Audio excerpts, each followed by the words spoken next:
Isang istorya nagmula nung makilala na kita. Akala ko isang angel sa'kin na magpapasaya, ngunit subalit ikaw pala sa'kin magpapasakit. Ginawa ko ang lahat at tiniis sa panlalain, ngunit ano ang pinalit? Iniwan mo nag-iisa, pinabayaan mo na lang at bumalik ka sa kanya. Halos hindi makahinga sa tuwing naaalala ka. Ang iniwanan mong sakit sa'kin, damdama ko pa. Pinagtanggol kita kahit sino man sa'tin humadlang, at ang pagwawakas ng relasyon sa atin dapat lang. Hindi kita mapapatawad sa iyong mga ginawa. Pagmamahal na inalag ko sa'yo na balewala. Wala na ang aking respeto pagkat ako ay niloko ng isang katulad mong babae na sa'kin ng gago. Di ko na kailangan pang lumuwa sa katulad mo, at ngayon wala nang ako na babalik sa piling mo. Ginawa ko ang lahat para ika'y maging sapat, ngunit para sa'yo ay hindi pa rin sapat. Sana ay hindi na lang kita nakilala,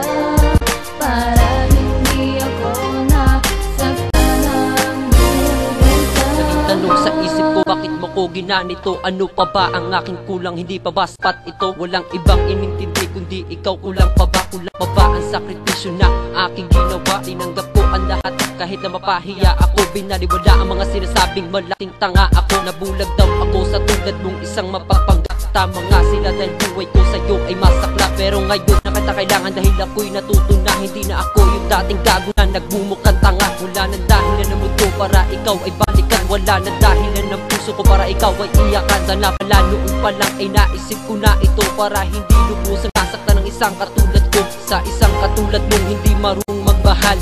Salamat at nakalayan ako sa aking pagkakasakal. Ginawa ko ang lahat para ika'y maging sapat, ngunit para sa'yo ay hindi pa rin sapat. Sana ay hindi na lang kita nakilala, para hindi ako nasaktan ng minsan. Ngayon ako'y nakahinga na sa aking pagkasakal. Akala ko na ang relasyon natin ay magtatagal, ngunit hindi rin nagtagal. Ako na lang ibiglang iniwan, ng ako ka na ako lang. Pero bakit mo ko binitawan at sumama sa kanya? Ako'y nasaktan ng lubusan at ako'y nakakalimutan ng ating mga sumpa. Dahil wala ko na pala sa katulad mo na ako'y sinugatan. Ginawa ko na ang lahat at ika'y aking iningatan. Lilimutin na kita pati ang masakit na alaala. Ayoko na masaktan, gusto ko nang lumigaya. Hindi ko na kaya ang masaktan dahil sa'yo, at hindi na ako maniniwala sa mga pinagsasabi mo na ako lang ang mahal mo. Isang malaking kahibang at pinapangako sa sarili, hindi na kita babalikan. Hindi ko na kailangan ng isang katulad mo sa buhay ko, dahil kung babalik ka, hindi ko na kaya ng seryoso.